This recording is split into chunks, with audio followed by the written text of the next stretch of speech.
So I am Jake. I run Jake's Bakes in St Austell. I started my business alongside doing a web development course because at the time I just left my job and I wasn't 100% sure what I wanted to do.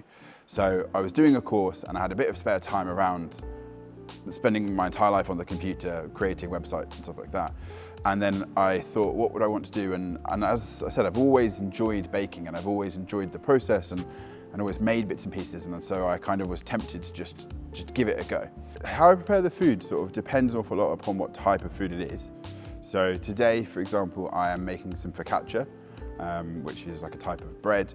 And that one will involve me doing some stretch and folds, and it will involve me kind of choosing sort of different fillings to put inside the bread to make it extra tasty and kind of have lots of different textures and stuff like that inside of it. So the sweet treats, like I do brownies and I do blondies and I do cookies and flapjakes. With all of them, I try to I first of all start from a place of looking at what I already have and what sort of selection I produce already, like flavors and things like that. And I then think, are there any gaps? I get a lot of inspiration from online if I look on TikTok and stuff like that and I see a flavor, or sometimes I see something that someone does that I then go, I could do that, or it sparks something in my brain. So it's given me the opportunity to kind of trial those. And then what I also think about an awful lot is around sort of allergens and trying to make sure that there's options. So when I was a kid, I was actually lactose intolerant, and having any form of dairy, like even the tiniest amount, used to make me really, really, really sick. And so I try my absolute best to make sure that we have options available for people that don't have dairy, and that we have options available for people that are vegan and people that are gluten-free. Because when I was a kid, there just weren't those options. You couldn't go to a place like My Cafe and there would just be like actually a few different things you could have. There might be maybe one thing, but normally it wouldn't exist, but they were talking about 20 years ago.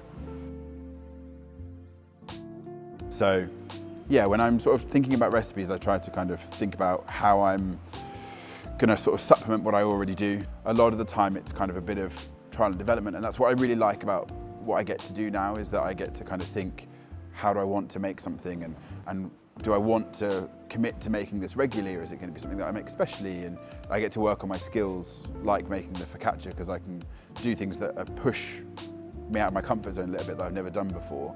And I can watch videos and I can try and develop skills, and I can talk to friends who are in the industry as well and they can give me advice.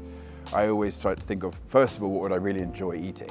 And then beyond that, what would other people like that maybe I'm not a massive fan of? And how can I kind of create lots of options that hopefully mean people can come along and they can find something that everybody might love.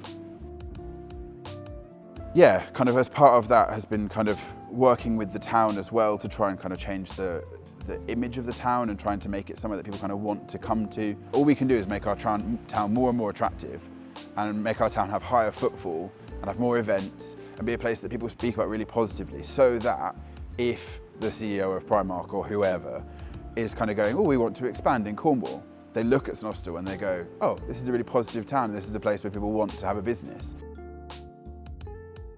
I think next steps for me, I don't know if I've actually said this to anybody like publicly yet, other than the people that I work with and my family. I'm considering opening a shop in Bodmin because I have a really lovely fan base in Bodmin. They are really supporting me. I do Bodmin Market once a month on the last Saturday of the month, and people turn up every month and they're like, we've come specifically to come and get stuff from you.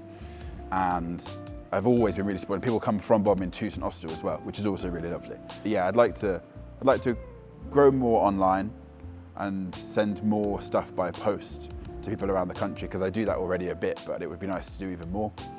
And then I would like to expand and see whether we can replicate the formula for the cafe that works really well here, and look at how we can also help the towns there as well, because Bodmin is doing a really positive thing. Like some of the town councils in Bodmin are doing an awful lot of work, and lots of other people, lots of other businesses and organisations are doing a lot to improve Bodmin as well. So again, it's another place that I'd like to get involved with and try and lend a hand if I could.